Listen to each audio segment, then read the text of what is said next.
How to refund on Depop. Hey guys, welcome back to the channel. If you want to request a refund on Depop, the process is quite simple. First and foremost, you can directly contact the seller. Start by communicating directly with the seller in the message by explaining the reason for your refund request in a very polite manner. If you cannot reach an agreement, after that you might have to go to the transaction in your Depop account and select I have an issue with this item. This is usually available on the page whereby you have selected the item, and then open the case through Depop's Resolution Center. Make sure to include all the evidence such as photos or screenshots to support your claim.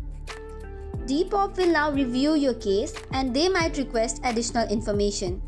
Make sure to provide all of this and be patient during this process.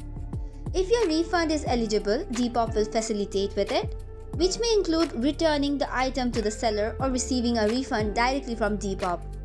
If you do not receive the response from Depop or face issues, reach out to their customer support team for further assistance.